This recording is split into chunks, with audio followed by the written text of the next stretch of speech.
This is the Pixel 9a, and it's the most interesting phone that I've reviewed on the channel this year. Now, I've pretty much been using the Pixel 9 Pro since October of last year, and even though I've tested and used a bunch of other devices, I always find myself coming back to the Pixel. I am a really big fan of its software. It's a really well-rounded phone. The size is great, it has solid cameras, and it's one of those devices that for most people you can't really go wrong with. So now that there's a half-price entry into the lineup giving you the Google experience, is it really worth picking up? Look, when I took it out of the box, I think disappointment would be a fair assessment as to how I felt, at least visually. There's a pretty big difference between something like the 9a and Google's Pixel 9 Pro, but they are on opposite ends of the spectrum. Though things like its thicker bezels, the larger hole punch camera cutout, its matte aluminum frame, along with its plastic back and a less exciting, smaller camera housing, let's just say dramatically reduced my expectations. But after popping my SIM inside of it, moving over from the Pixel 9 Pro, I decided to just forego all of the doubt that I have and actually give it a shot and see what it's like to use. Now, before we get into my experience with the Pixel 9a and the things that I've discovered, a like and a sub to the channel goes a really long way. We are over halfway to 100,000 subscribers, and I just can't thank you all enough. I really appreciate it, so let's just get back into it. Fortunately for the 9a, the experience of this phone spoke for itself, and it helped me forget the first impressions that I had because there's actually a lot that I like about this device. On the outside,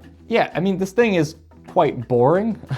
I feel like that's just the best word that I could think of. Like I mentioned, it has those smoother matte aluminum rails, which I do really like. They're really comfortable. They're almost flat, but they do kind of round off a little bit toward the front and the back of the device. Now, the thing is, I like the polish on the 9 Pro purely because it adds some extra grip, though the 9a does clean up easier and it doesn't show a lot of oil or any smudges. So if you're someone that cares a lot about that, like me, that's a pretty big deal. Its back panel though is made up of plastic and you can tell the difference, but they did a good job with giving this a matte glass look. So as far as the aesthetics go, it doesn't really stick out from their lineup, except for the camera housing. I think that this is a weird change up. The Pixels have had this sort of camera visor for years now, and it gives the phone its own identity. So when I saw this little tiny thing for the first time, it was different. However, Google's actually made this phone a hair thicker whilst reducing the size of the camera housing to give it this nearly flat look, but it's also allowed them to throw in a larger battery. Now, I'll speak on battery life a little later, but as it stands right now, the Pixel 9a actually has a larger battery than the 9 Pro at 5100 milliamp hours, and it's actually larger than the Pro XL, which makes the 9a have the largest battery in the entire Pixel lineup. So considering this, I think the added thickness was a good compromise. And to be honest, you don't notice it when you compare it to something like the 9 Pro, so this is definitely a win for the 9a in this case. And actually, in hand, the presence is just smaller in general, but I think that this is mostly because of the reduced weight, where the Pixel 9a is about 20 grams lighter than the Pro at 186 grams. And by the way, if you're looking for some protection for the Pixel 9a, Spigen's got you covered. They're actually today's video sponsor, but I've been using Spigen for ages and I can just vouch for their quality. They make some really nice cases which are also really affordable and fit the 9a really well. I'm a huge fan of the Nanopop line. It's an incredibly comfortable, light case with a solid camera guard, which offers really good protection with a nice pop of color. It has a ton of grip, which makes the 9a feel much more comfortable to use over the slippery side rails, and it has Spigen's MagFit, which allow you to use their MagFit lineup of accessories, whether it's their wireless chargers or something like this. This is the Nanopop phone holder, which attaches magnetically to their MagFit lineup like this Nanopop case, and it doesn't add any additional notable weight or heft, and it also allows you to have a more secure hold on your Pixel with this nice little key ring, which also acts as a stand. So whether you're watching content and want to prop up your device, or you're on the go and just need a bit of additional grip and security, pairing the Nanopop phone holder with the Nanopop case makes for a great combo. They have a lot of other stuff available if you want to go ahead and check them out. I will drop links in the video description as well, so if you're interested, they'll be down there, and thank you Spigen for sponsoring this video. Moving on to the front of the phone though, Google's using Gorilla Glass 3. It's not as impressive as Victus 2 on the Pixel 9 Pro, which is about 2 times more resistant to scratches, but honestly, I've had a really hard time with these claims anyway. The truth is that phones are going to scratch regardless and pick up a ton of micro scratches throughout your day-to-day, so a screen protector is always recommended. Don't just raw dog it and hope that, you know, the durable glass on your phone is going to protect you. you because it isn't. So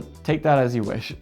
Under that glass though, I was actually pleasantly surprised. So Google's using a 120 Hz display. It's pretty sharp at 422 pixels per inch. It's 1080p, but honestly, when it comes to a phone, I'm not someone who's pushing for like 1440p or 4K or whatever, because when it comes down to it, these displays are really small and the pixel density is all that matters. And on both, you get a really good experience. I'd have to really pixel peep to tell you the difference between something like the 9 Pro and the 9A, and even then it's very negligible. Text is super clear, it's very sharp, the UI looks really great, and it's solid for watching videos and TV shows. It's also very vivid and can be very bright with a peak of 2700 nits in HDR, though I will say in my experience it does seem to get dim more quickly if you are outside in bright conditions, but it's not like I've been in a position with the 9A where it's been hard to make out what's on the screen when I actually am out and about. So yeah, I think the display on the 9A, despite those bezels, which you will get used to, is actually really good. Moving on though, I think what makes this phone so compelling is honestly what you're getting for $500. The 9A is using the Tensor G4, which is the same chip that's inside of the Pixel 9 lineup, even the Pro, but it does have less RAM at 8 GB versus 12. So yeah, it's no surprise that when it comes to actually using the phone, it's been a really solid experience. It's been very similar to the Pixel 9 Pro, whether it's been jumping in and out of apps, flying through the UI, playing some games. To me, there doesn't really seem to be any difference, at least in terms of anything worth stressing about. There hasn't been any app crashes. I haven't even noticed a difference between apps in the app switcher being any more or less responsive than they are on the Pro, and everything just kind of works like how I'm used to. And the only area that I could really see the 9A having an issue in is the RAM, but not in terms of the performance, in its longevity. Google advertises 7 years of major OS updates, which means 7 years of Android versions. What Android even looks like or is 7 years from now, who knows? But one thing is for certain is that 8 gigs of RAM in 7 years genuinely just might not give you a good experience. On the other hand though, if Google is to be taken at face value and this is to be believed, which I would love to see happen, it does speak to the longevity of the 9A, because yes, if you could buy this phone for $500, even if you can get it on a good discount or with a trade-in and save a lot more money, having this phone for 7 years is a possibility, and the fact that that's the case is impressive. Now let's talk about some trade-offs here for a second, things that you might not see up front but might become noticeable over time. Like the fact that Google's using the Exynos 5300 modem, which is the same modem that was found in the Pixel 8 series, and unfortunately, it's not the best. Granted, so far when it comes to phone calls and reception and audio quality over phone calls and actually just using my data, I really haven't noticed a difference at all between the 9A and the 9 Pro. Again, it goes against what everyone is saying about this modem, so don't take my word for it. My experience has been good. I don't think it's something that you should be worried about. Even on the Pixel 8, I had a really good time with the Exynos 5300 modem, but I'm also in Canada. I don't know if that changes anything, but I would look more into this if that's something that is a huge deal to you. Now, another area that Google skimped over is the cameras. Yeah, that smaller camera housing, it's not just a visual thing. On paper, the 9A's 48 megapixel sensor is weaker than the 64 megapixel main sensor inside of the Pixel 8A. Even the sensor is smaller, which is a pretty big deal for when it comes to low light photography. And when it comes to the ultra wide and the selfie camera, they're both using the same 13 megapixel cameras that were found in the Pixel 8A. That being said, I don't think that this is a bad camera at all by any means. I think the images coming out of it are great, albeit there's no zoom, there's only a 2x digital crop. But if you're someone that doesn't care too much about all the fancy pro camera features and you just need something that is going to be decent and reliable, I really don't see a problem with this camera setup. In fact, I actually quite like it. It does really well with dynamic range, so you get that bright blue sky, the colors are very solid, and I've always been a fan of how punchy Google's images are, which are just very pleasing out of camera. And it's not like it has some ridiculous learning curve. The software is super easy to use, and you also get the cool AI features baked in that Google's been kind of on top of lately. So yeah, it's not insane, but for what it is actually a pretty good camera, and it's not something that I personally would have too much of an issue with using in my day-to-day life. The results that I've been getting on it, it's good for social media, it's great for sharing, It's good just for having memories, so I don't think it's the end of the world. For videos, it's not even bad either. And because there's less distance between the lenses, when it comes to lens switching in videos between those zoom ranges, it's actually pretty good at managing it. It does, of course, also shoot in 4K, and as far as video goes on the phone, I've seen much worse at much higher price points. So in no way am I gonna give this any critiques that are like super negative. I actually think that it's pretty good. I don't think it's something that you could get away with really using it like professionally, but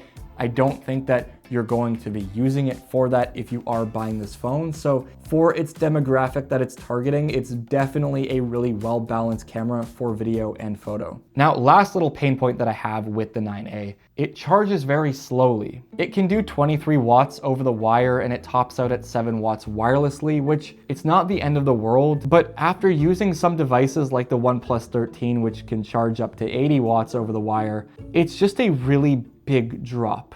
Like it is something that actually does make a noticeable difference in your day-to-day. If you're not someone that is coming from faster charging, it's obviously not going to be a big deal to you. It's not going to change much. But I will say having the ability to like top up in 10-15 minutes and get an additional day out of your phone is something that now that I'm no longer on the OnePlus 13 is a feature that I miss a lot when I actually used it. Though when it comes to the Pixel 9a, it's not a slouch at all when it comes to battery life. It is lasting longer than the 9 Pro that I have, which makes sense because it has a bigger battery. And I honestly can expect around 10 hours of screen on time easily, but I do want to follow up on this a little bit later when this phone's actually learned more about my usage patterns and when I've actually put a lot more time into it. So I will be making a more detailed long-term review with this phone. If that's something that you want to see, just go ahead and make sure to get subscribed. Interestingly enough, the speakers on this phone, they're actually good. What's weird about the speakers though is that I wouldn't say they're any worse or any better than the Pixel 9 Pro, but they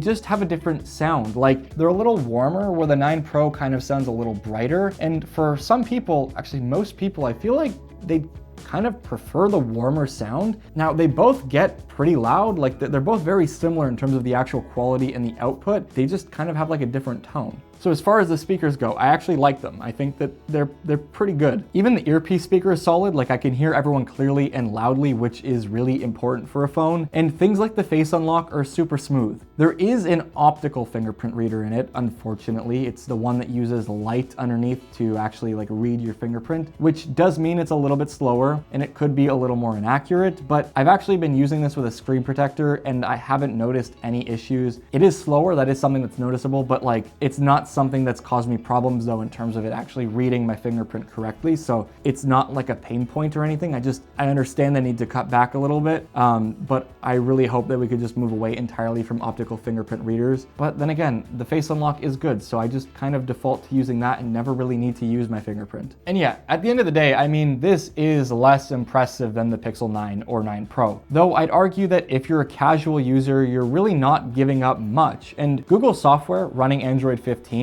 is amazing. You still have access to Gemini and Gemini Live, which I really like, and I love all the AI features on these Pixel devices. And as far as the entire user experience goes, I have like no complaints. So I will be using this thing side by side with the Pixel 9 Pro just to give it a run for its money, test it a little bit more, find some things that kind of stick out to me in the long-term side of things. And yeah, I think it'd be pretty interesting. This is a phone that I'm super excited to do a follow-up on just because at first glance, it seems like kind of a steal. So I guess to answer the question, is this thing worth it? Like, is it worth shelling out $500 for the Pixel 9a? There's a $300 gap between the 9a and the Pixel 9, and it's half priced when you compare it to the Pixel 9 Pro. So assuming that you're buying all of these devices at MSRP, then yes, it is absolutely worth it. Though there's gonna be a caveat, because if you can find the Pixel 9 for a similar price to the 9a, I think that you should just make the jump to the Pixel 9. Like, I think it is a better phone. But I don't think that the 9a is something that you should really be too worried about if you buy it. I don't think that you're gonna have any severe buyer's remorse, if any at all. That was a weird way to put it. I don't think that you'll hate your purchase if you pick up the 9a. I think that you'd actually really like this phone if this is a phone that you're interested in buying. So with all that out of the way, thank you for watching this video. If you enjoyed it, a like and a sub to the channel down below is always appreciated. And if you can drop a wave emoji in the comments down below,